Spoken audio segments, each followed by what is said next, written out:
Alright, so this is the first session I have with Isaac, and it is currently the 23rd of September. So this is day one, and in this episode we're going to go over product research, how to go ahead and choose different shipping options, and basically if you're a beginner and you're sort of doing product research and you're trying to find your first winner, this episode is going to be super important for you. Let's get into the episode. So as you can see, Isaac here has put together a bunch of products that he thinks has potential, and he found these products through using my strategies of just scrolling through the AliExpress homepage, and he just collected all these links. He rated them out of 10, and what we're going to do is I'm going to go in and look at all these products, and I'll go ahead and rate the products for him and really correct what he might have correctly rated and what he might have incorrectly rated, and give him the reason why this product is not worth testing, why this product is a 7+ out of 10 and it's worth testing. So it's super important. Alright, so I mean, I went through them, but I haven't really found that's really gonna be a winning product necessarily, but let's start at the bottom. Okay, so this is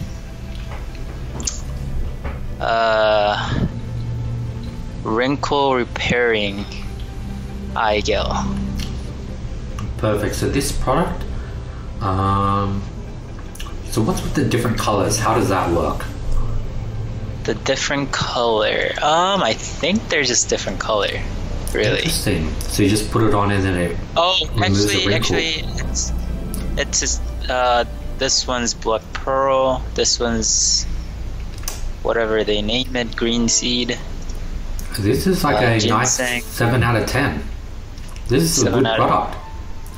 Okay. Because like health is pretty popular, and if you could do a video where literally someone applies it and take it off and then all the wrinkles disappear, that definitely would work.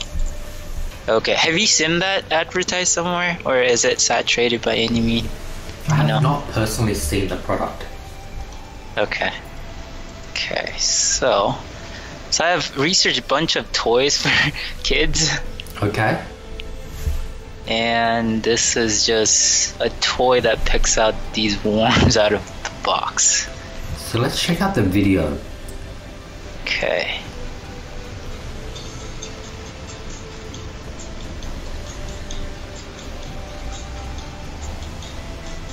Interesting, so it's like a magnet. This can do potentially well, especially the fact that you have a video already. You can literally just download this video and let it run. This product is like a 6.5 out of 10. 6.5, okay. Okay, and this one is a light bulb that has multiple colors. RGB LED. This one, based on like the amount of orders, I have seen this product a lot, so it is a bit saturated.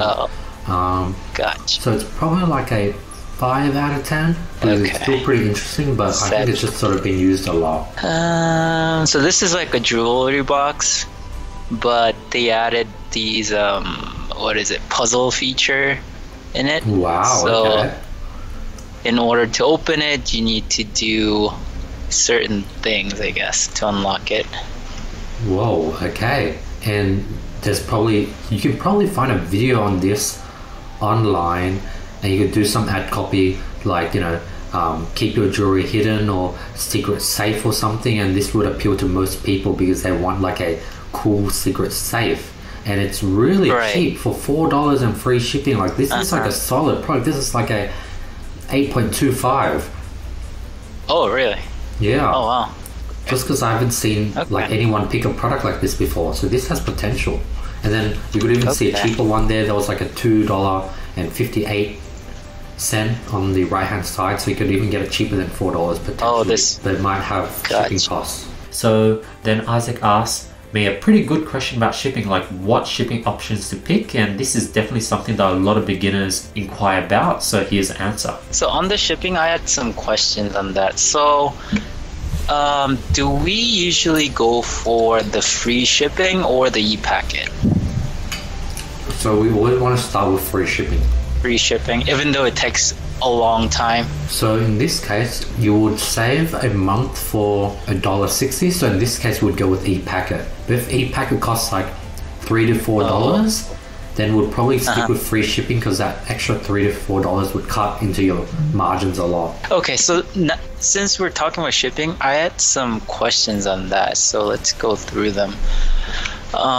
So on the videos and the tutorials, you mentioned to charge the flat shipping rate of $3.95, and then on the Word doc it was $5.95. So how do you really determine the price? I mean, do you use like a tier shipping cost? Like if it's below $20 order, it's cheaper for the shipping cost, and then it goes gradually increases after that. That was my mistake. We do flat shipping for all products, so it doesn't lead to any confusions. So we do pick the $5.95 option for US and $6.95 for international. And we just have that flat for every single product. Okay. And then for the naming, the way it shows up, do you call it domestic shipping or just flat rate shipping for US and Canada? So I use the exact name that I have in the Word doc, where I think it's like domestic shipping and the other one's international shipping. If you put domestic shipping, wouldn't that cause like confusion to the customers because they are probably expecting a shorter shipping, you know? For domestic, yes, they'll get longer shipping time, but the reason we want to write domestic is because our store's in USD, and it just sort of makes the customer be like, okay, the store's in USD, they're charging domestic shipping, so it looks like the store is from USA. But we do have longer shipping times, so that's why when you ship to US, you want to ship e-packet. And most suppliers, when it comes to US shipping, they offer free e-packet or pretty cheap, like $1.62. So that's why you want to pick e-packet. And even with e-packet, the shipping time is still like 1 to 2 weeks. So that's why you really want to have strong customer service, where you go ahead and every time they email, you will probably be like, hey, due to our massive sale, we currently have logistic problems. We're just backed up on orders. We're trying our best to make sure to quality check and hand package and hand make your product. So please, give it an extra week or two, and you should be able to receive your item. Then we go over another very important question of what to do when people ask for refunds and how to go ahead and manage refunds. Here's the answer. So based on your experience, how bad is the chargeback when you use flat rate shipping versus free shipping? In my mind, if customer pays for shipping, wouldn't they expect shorter time frame? And if that doesn't work out, I would think they will charge back. I don't know. If you were to buy a product for $10 plus $5 shipping, so in total you paid $15, and then there was another option where it was $15 and free shipping, so you would also pay $15. Do you think you would have an equal chance for chargeback for both, or you would have a higher chance of charging back the one where you paid $10 for an item that has a perceived value of $15? Because you don't get a refund for the shipping. So you actually reduce the price by $5. So imagine, let's say you bought, I don't know, like you went to McDonald's and you ordered Uber Eats, and you paid $2 plus $5 for delivery. So in total you paid $7 for the meal. That would be the same as paying $7 for the meal with free postage, free delivery, correct? But the one where you pay $2 and plus $5 for delivery, that one's going to have a much higher conversion rate. Right, the product is cheaper, so yeah, I agree with that, yeah. Exactly. And when it comes to charging back, you paid $7 for both options. So if you do have an issue, then you would have like an equal likeliness of charging back either scenarios. Oh, so you do have to refund the shipping as well? Yeah, I usually do full refund, but you can also do an option where you only refund the cost of the item as well. But the customer always have to send you the product back by the policy. Okay. If they receive the item and they for whatever reason they want to change their mind, we offer full refunds, but they just have to send the product back. and most of them end up changing their mind. And then yeah, that's sort of how you go ahead and deal with refunds. But here's the remainder of the video where I go ahead and rate a bunch of products so you guys know what type of products to look for. Alright, let's go back to the products. This is a toy puzzle. Not sure if it's attractive or not though. I mean, I don't think the pictures are that great. Or yeah, this might be like a 4 out of 10, 3.5 out of 10. Yeah, the quality looks cheap. Yeah, it doesn't have that wow factor. Oh, this is also just educational puzzle for kids. This is pretty cool. This is definitely like this image itself. I can see you really doing a powerful image edge with like literally this image, and this will appeal to like quite a amount of people. I think it's like a 5 out of 10, just because there isn't really a need, or it doesn't really solve a problem. It's just pretty interesting. Same thing with this, it's just puzzle. Oh, this is multiple different products. Okay. Different shaped. If you pick the image of the bottom middle one, that image is that zoomed in, and you could create an ad around that variant. If you can sell those variants, that could be like a solid 6.75. So this is a dead skin toe clipper. Because that image can do pretty well, because a lot of people have that issue. Yeah, I can see this is like a nice 7 out of 10. Okay, so so with this one, the thing is really sharp. So I was thinking, do you ever question like the risk of a product? Like if they use it wrong and they come back and sue you or something? Yeah, so I question if the product would be able to get through customs. That's sort of what I usually question. Okay. And then in this case, then what I do next is I look at the reviews. If the reviews have a lot of messages saying, I did not receive it didn't get past customs, it got rejected, then I won't sell the item.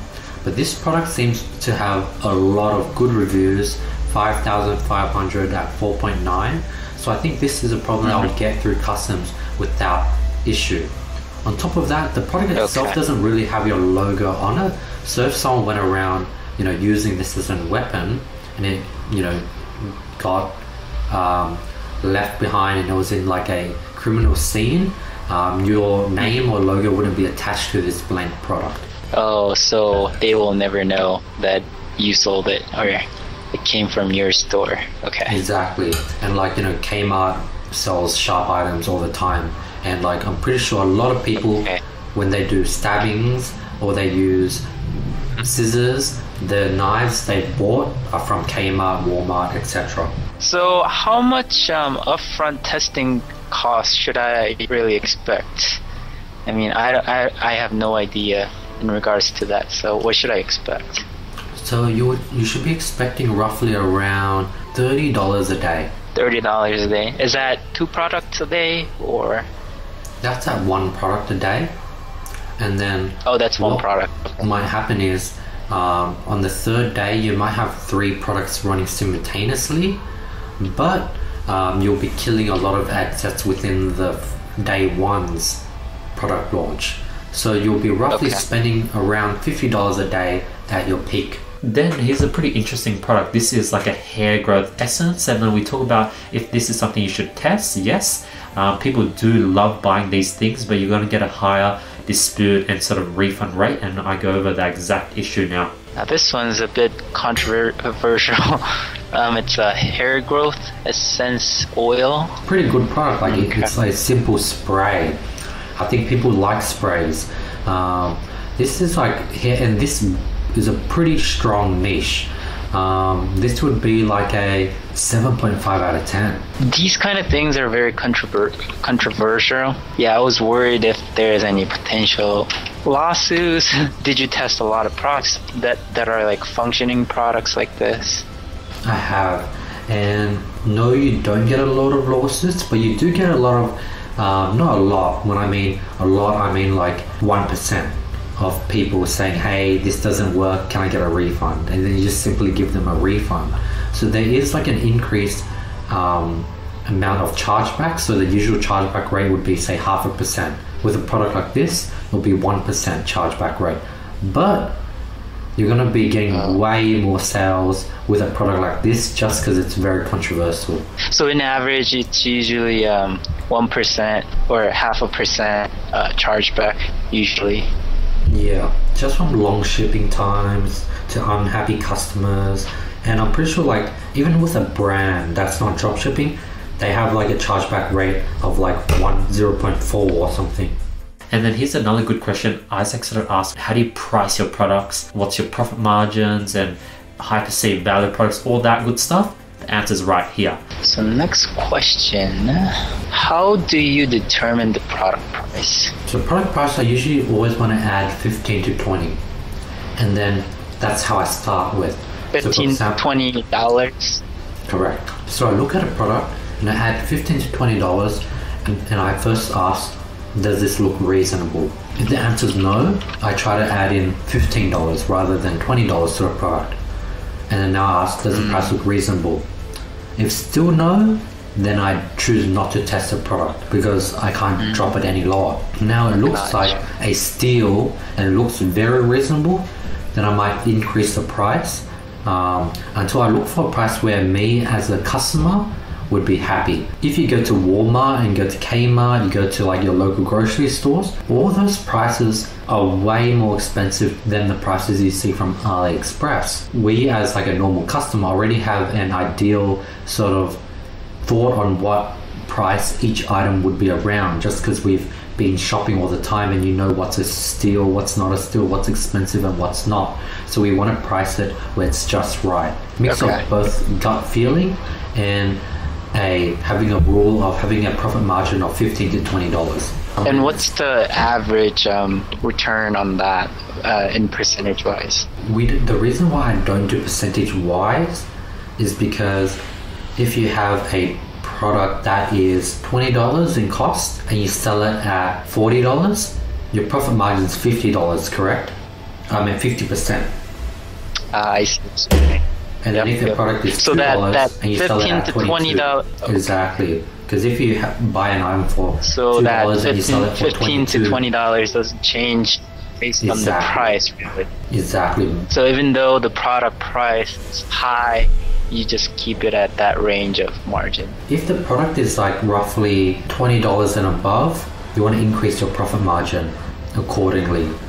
So if I'm buying an item for $20, I want to be selling it for like at least $45. And here's me rating a ton more products. Yeah, this is a pretty cool product. That image is really, that one image pops. I think that's why you could literally kill it with this image ad. This is like a solid 7.75. And it's got different types too, but use the first one, right? You could create a one variant product where it's just that one variant. Just because I think when you create more variants, it increases decision making and then people just drop off. Oh, okay. That's interesting. Okay. Oh, interesting. So this is a lock. That first image can kill. Yes. Because I've seen the ones that are like elastic, where you sort of just pull it. I haven't seen a lock one. So this might do really well. This is like a solid 8 out of 10. I think this one's saturated. Have you seen this a lot? It's like a filter shower head for like hard water. Okay, so this is saturated pretty much. But since it's a pretty interesting product, and I haven't seen it advertised recently, but it was advertised pretty heavily at the beginning of this year, this is like a 6 out of 10. Oh, that's pretty interesting. Is that a pair of products? For both, yeah. That's the watch cool. and the bracelet. That's nice. That's like 7 out of 10. Oh, interesting product. Let's see. This is a mini garbage storage. Okay. Yeah, that's so there's pretty two different variations to this. Yeah, there's this one and there's more expensive one that looks more quality. That one's a little more expensive. It's $10, but it's a lot more high quality and it's got videos. 7.5. Okay. This is good because it's like a cool product that people tag their friends in. It's like a bin that's in the shape of a bottle and it'll go into the bottle holder. And then after we finish product research, we go over his current store and I critique on what he should do with this store. So right now it is called quickbacks.com. It is a niche store where it goes over travel goods, and I tell him how to really succeed in dropshipping. You need to start with the general store, and I basically give him all the tweaks here. Okay, so yeah, I remember seeing your store. It was very clean, and I really like the color theme, how you made it very simple. I think there's 3 color palettes, and that's exactly what you need. You have the white background, the black text, and that light blue, which is perfect. Yeah, all you need to do is, let me write it down, store changes. 1, change your logo by removing the suitcase. 2, change the home page text to something more general. So instead of pack easy, save time, have something like everyday products that everyone needs, or get these top trending products at the lowest prices, or everyone needs these. Something more general. Whereas pack easy, save time is like specific to bags. And then you could also find general images, like lifestyle shots like that, or just for random products. So 3, change the home page image to something more general, but still lifestyle-like. So should I then add some other kind of logo to replace the suitcase? So what you could is you put in an animal, like a kangaroo or something with an animal with a pouch or something. I don't know. Have a logo that changes the word Quick Packs from being a backpack store to a general store. Maybe having like a logo of something fast, like I don't know, like a car, a rabbit, or like a bunny that's racing, or because it says quick. Find something that basically generalizes Quick Packs. Like it's a quick stop for everything. Exactly. And that's one way to, 1, save money, so you won't have to buy a new domain, and 2, you save time. You don't have to spend the time to transition your domain to something new. And as far as the current products, should I just leave it be, or should I put them down? You can just let it be, and you put all your products into your home page. So every new product you upload, just put it to your home page. And yeah, as you can see, that's all the critiques I give to him on his sort of store setup that you guys can go ahead and apply to your own store. But as you can see, this is very, very hands-on, very over the shoulder. This is definitely something that you guys can follow. And you know, Isaac hits $10,000. So you definitely want to follow all these episodes every single day, because you guys are going to be able to follow his journey, follow the exact same things that he's doing to get the same results. So you guys are getting a free mentor, free coach from me with this series. By the way, I want to announce last video's winners for $1,000 worth of courses or consulting course with me. The winner's here. If you guys want to qualify, all you have to do is drop a comment below, follow me on Instagram, hit the subscribe button, and I'll be picking the best comment every single video. Question of the day: which product do you think that Isaac picked and that we went through on today's video became a winning product? Let me know. I want to hear your thoughts. This is going to be a cool series. I want you guys to be involved. I want you guys to drop questions in the comments because I answer them all. Hit me up on Instagram if you have any questions whatsoever. Other than that, I hope you guys have an amazing day, and that is episode 1 of taking a subscriber from $0 to $10,000. Peace.